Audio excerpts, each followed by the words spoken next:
like to introduce our panel for today. We're talking about airline distribution. Let me begin with James Davidson, President and CEO of Farelogix. Simon Ferguson, President and Managing Director of the Americas for Travelport. Fred Lalonde, Founder and CEO of Hopper Inc. And Tye Radcliffe, Director of Distribution for United Airlines.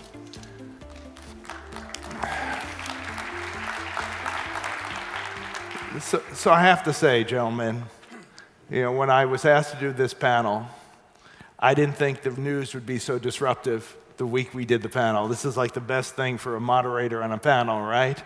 So obviously I'm talking about Jim's company being purchased by Sabre, at least that announcement. So I just want to maybe open up with Jim.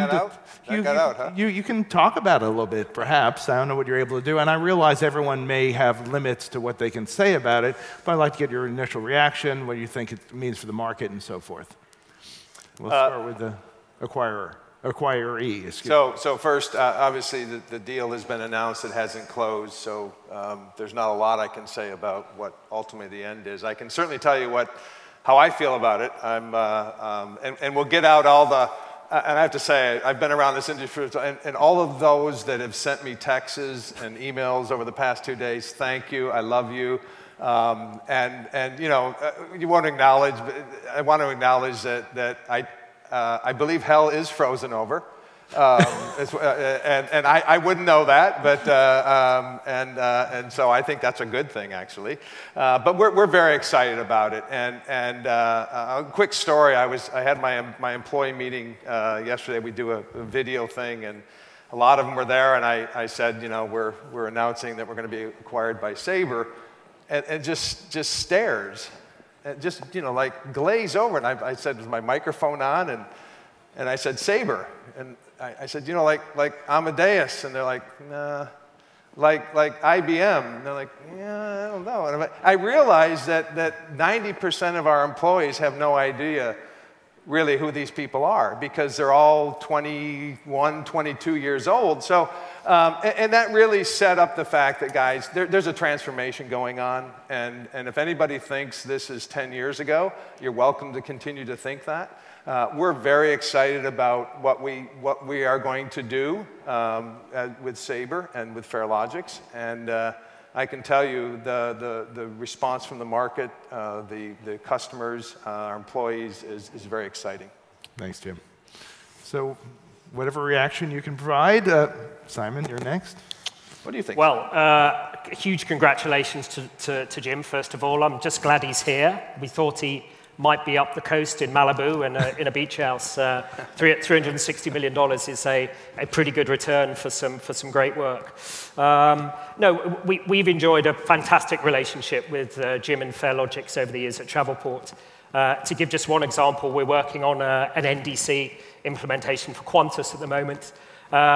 Do we see that changing because they're owned by Sabre? Not really, to be honest.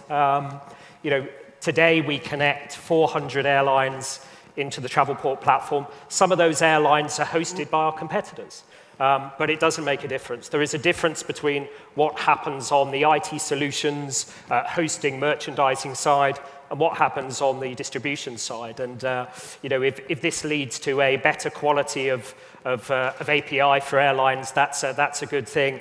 It was quite ironic, I have to say, given the reason that a lot of the airlines have chosen Farelogix in the past is because of their distance from the GDS. So I would have loved to have been a fly on the wall in the American Airlines boardroom yesterday when the news broke. Fred? Congratulations. Thank you. We're obviously, we're a customer of both Sabre and your company. I mean, from our side, I'm not surprised, that this has happened. We've started to open up our connectivity from being single GDS to 2, and then soon we'll have 3, and we've done all the alternate environments. And we're finding that airlines are around the world, especially outside of the US, are adopting all sorts of strategies for NDC. We're seeing channel fares on Travel Fusion, selective GDS pricing. I think the world is going to look very, very differently in 5 years even than what we're used to. And I think you guys pioneered this. I mean, congratulations on setting the thing up. Thank you. So, Tye, you only have to represent the entire airline industry, so no pressure. I kind We of were supposed to sit close together. Yeah. It's kind of like we all lived in a neighborhood together on the same street, and Jim would come to my garage, and we'd have heart-to-hearts, and Corey lived on the other side, and Jim just sold his house. And I don't know what the new neighbors are going to be like. I hope that they don't want to change the neighborhood too much. That's a nice metaphor. You're dead to me, Jim. Okay. Thank you, Tye. So Congratulations. let's dig into NDC. And what is NDC? And I'm not looking for it's an XML protocol. What I'm saying is there are clearly two ways NDCs has been used. Lately, a lot of discussion around bringing rich content to the indirect channel. But the European carriers certainly have used it for GDS bypass, financial restructuring. So which is it? What is driving the airlines? Are they trying to restructure and bypass? Or are they simply doing that? Or is it a combination of both? What's your perspective on that, which may have changed? Oh, me? No, my perspective hasn't changed. I mean, people know me that I don't change my perspective easy. I think it's both. Okay. I think, again, we initially tried to put NDC in a box around a schema and a technology. It's really about delivering content and the airline deciding how they want to create that content and then to who they want to deliver it to. So I don't think that's going to change. And I think airlines typically going to have a portfolio of delivery methodologies. And that portfolio will be defined around the ease and value of which they get to their customer set. So I think that's going to continue to evolve. I think there's going to be channels that are going to be defined easier for like corporations versus leisure versus, we heard some of that before about some of the consumers. I think NDC, if you think of it as a delivery methodology, is simply going to find its way just like a river does over time, the least resistance, whether that's commercial or content or end user.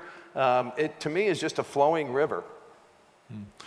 Tye, what do you think? I think you have different things going on in different parts of the world. I'll speak for the U.S., for United, not for the entire United States. My view is that we've got a lot of 20-year-olds too, Jim. Yeah. And they want to do some cool stuff. And there's some things that they struggle to do because of the commercial relationships we have with the GDSs.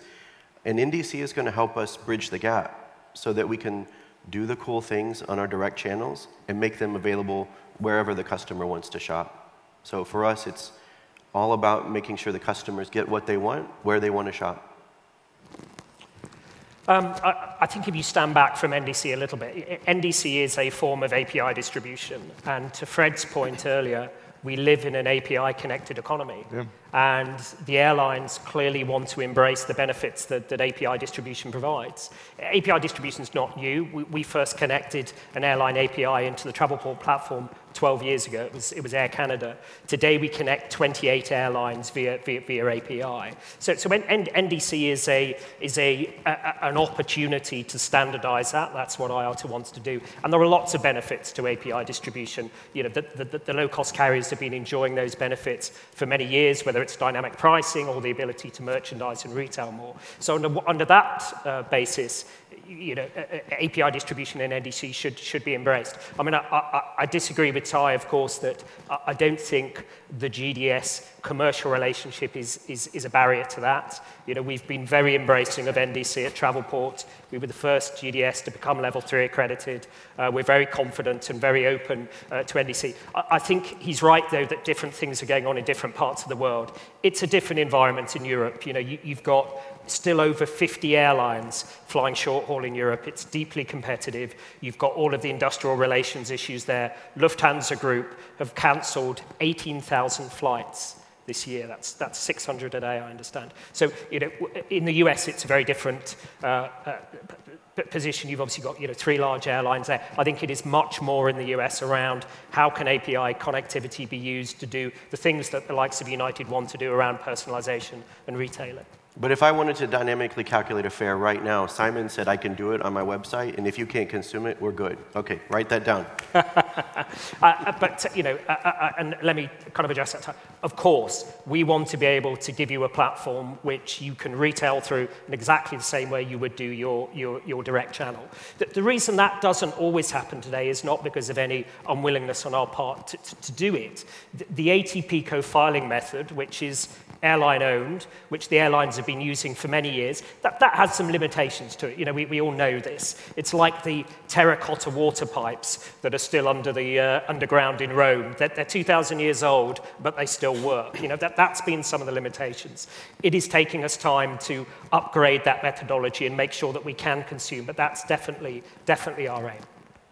Let's hope we don't have any broken pipes, okay? Well, the pipes work, but they don't work, I think we would say, in the way that the airlines now want to, given that it's an API-connected world. And let's not forget that we all, I think, want the same thing. Fred's business as an OTA has been phenomenal in the way that they've grown. We all want higher value customers who can access merchandising options. We all want to deliver higher value customers to Tye and the rest of the airline community. We're working very hard at Travelport. We processed the first live NDC booking with a European carrier just last month, as you know. And as I say, I think ultimately we all want very similar things. So we probably can all agree that NDC is a reality. It's going to be accelerated through the acquisition. But I've yet to see a display that has NDC content, which is an individual quote from an airline. I've seen merchandising and packaging and so forth, but I haven't seen the fulfillment of the vision that, whether it's micro segments or just true one-on-one marketing, that you understand my needs. And I fly a lot in your airline, as you know. Thank you, Norm. I don't sense that. So when is that actually going to be coming, and how will that be displayed so that the consumer or the corporate travel agent or the traditional travel agent can look at NDC and GDS content and not make the process longer? I think that's a concern. That's a great point. Some of you may have been at the ATPCO conference in DC a few weeks ago. Sort of a quasi-historic moment. Me, Neil Guerin from American, and Jeff Lobel got on stage to talk about a new concept of how we represent fair results to customers in a way that's understandable. And this concept, we worked with Rude Happy and ATPCO to come up with it. We called it shelves. And the idea is that from the left side, perhaps is the most basic experience, all the way to the right side of the screen with the most premium experience. We're not designing the shopping results ourselves, but we're trying to say, here's what we're doing, ironically, this is how all of our own sites look, maybe not ironically, but coincidentally. And we think maybe this could be a new paradigm for how customers can understand based on the seat, the type of experience they're buying. But isn't that just fare families? We've had that for years. It could be, but the key is that NDC, as you rightly said, they're the pipes that get us to where we need to go, yeah. But that doesn't change the display. So we're all going to have to work together as an industry to update those displays to something that makes sense. You don't get a new display because you have NDC. NDC enables you to create a new display. Well, there's more content. There's more content That's right. to compare. And if you've got somewhat conflicting offers from different airlines when you get to that point, and one airline offers a free bag and early boarding, the other one offers $20 off the ticket, but preferred seating. I mean, how do you, even as a consumer, embrace that? And maybe let me go to Fred, because you are telling the consumer, as far as their value proposition, you're going to tell them when to buy. When we start getting this NDC world, how does that change your view on what's the best time to buy? So shockingly, I'm going to talk about how mobile enables this, right? I'm sure you weren't expecting that. Obviously, we're all mobile, and I think one of the things that often gets scrubbed over in these conversations, and we believe that 80% of all commerce is going to be mobile, it's going to look like China, it's just a matter of time. And so what we've seen actually is on the phone, especially if you're in an app, you actually get a two-way communication channel. And if anybody's used our app, we try to slow things down. right? 90% of my sales are from push notifications. 75% of what I tell a user to do is to wait. So a lot of this display conversation that we're having that creates a bit of the adversarial stuff comes from the fact that we always think about converting a consumer now. What we're trying to do is say, no, no, no, hey, let's talk about this. Let's have a conversation about how the fare is going to go up or down. But what we've been doing for about 2 months now is then adding the conversation about everything else, the ancillaries, the upgrades, and the results are just staggering on this. So we started just basically notifying our bookers. We have 70% open rates on NDC offerings. I was pulling the numbers this morning. Basically, seat selection, 70% take up, and some of those are paid. We have 25% closing on baggage sale. And the most interesting one is the cabin upgrade. So somebody books basic economy, and we go, do you know what you just bought? Like, are you really sure that you wanted to buy that on that airline? We have 15% conversion on upselling either from basic to main or main to premium. Those numbers I've never seen anywhere. So I think the display conversation is a little bit dated. If you're thinking about a mobile world, especially if you're in-app, you can actually start having a conversation where you opt users into these things. So my thesis is that mobile is going to enable NDC through all pipes, through all channel, in a way that we can't even imagine right now. So let me tag on to the panel yesterday, which was around corporate travel. Now, I'm sure you would admit, Jim, that gaining a share of the corporate travel agent desktop was one thing that you weren't able to accomplish. Right. And the relationship between the TMCs and the airlines have a lot of money flowing back and forth. So the question is this going to add more complexity to the corporate travel process, both on the agent desktop and for this consumer, which is a business traveler, who just wants to get to their business meeting?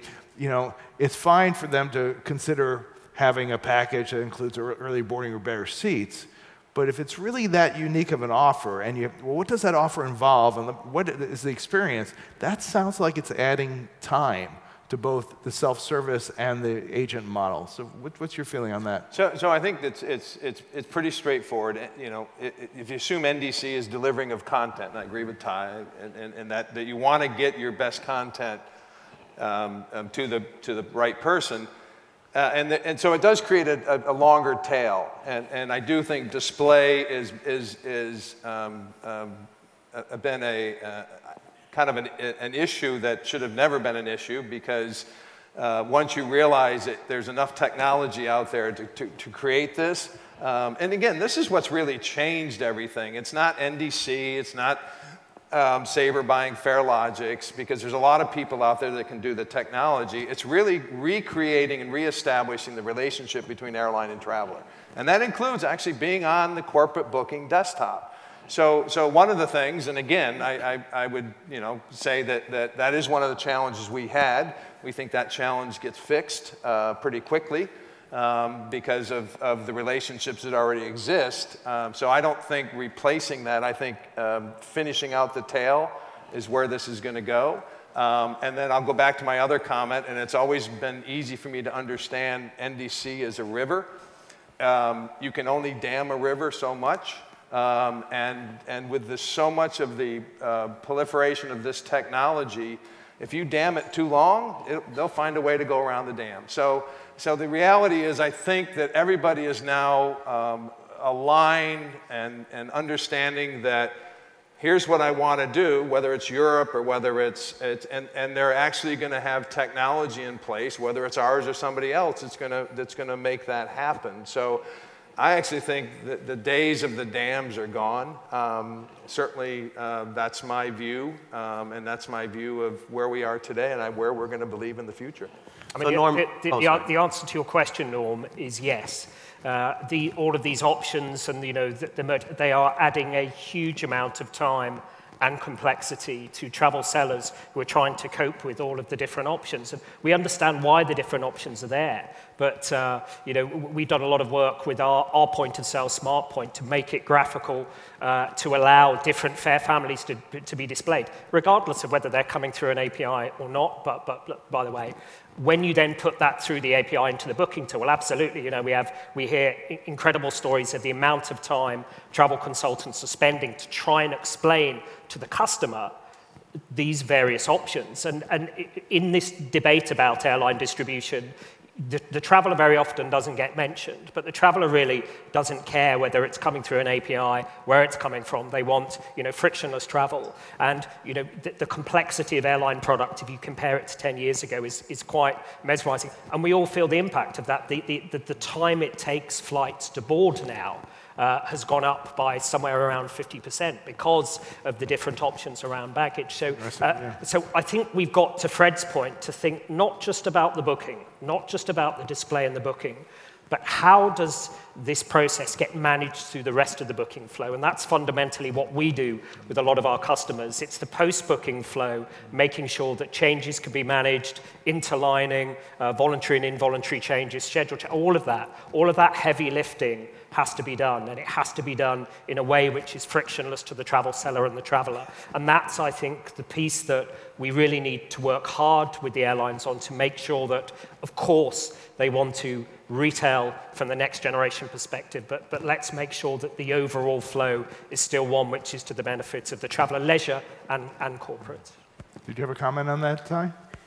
Yeah, I was trying to figure out if you insulted me about bags or not. I was thinking about another answer. Did you say it takes us longer to?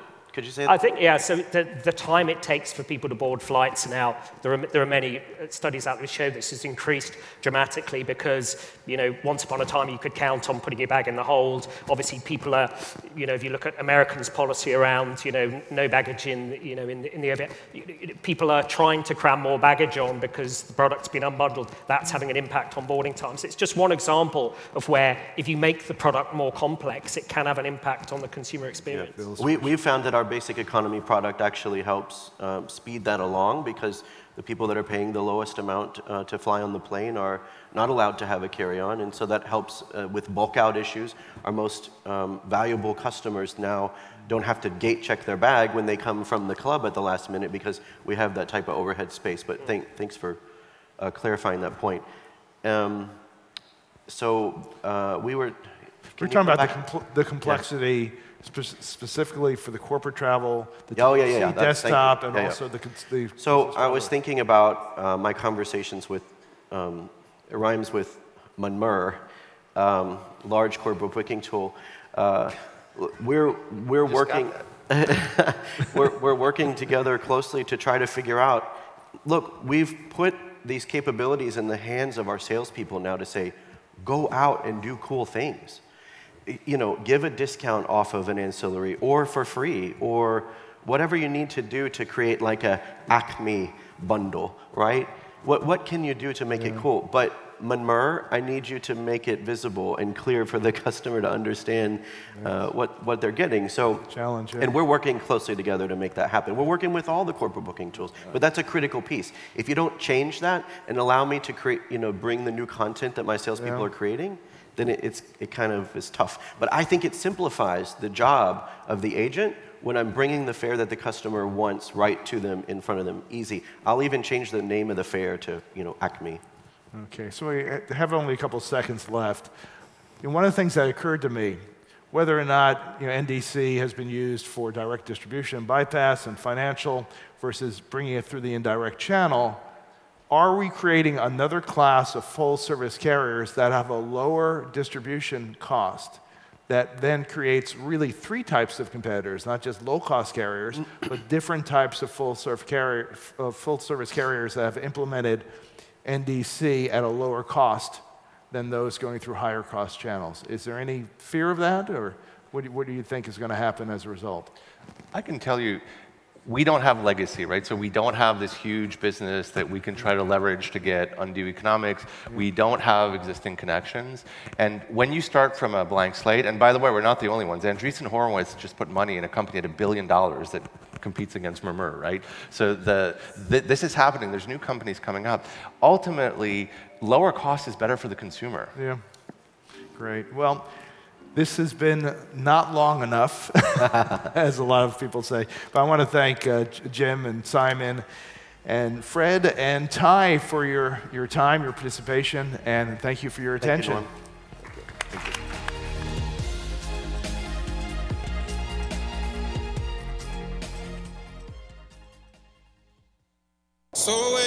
McGillivray Freeman Films invites you and your family on an amazing adventure to the extraordinary places where America's music was born. Experience the foot-stomping, trailblazing music of America and explore the sounds and spirit that bring us together. America's musical journey.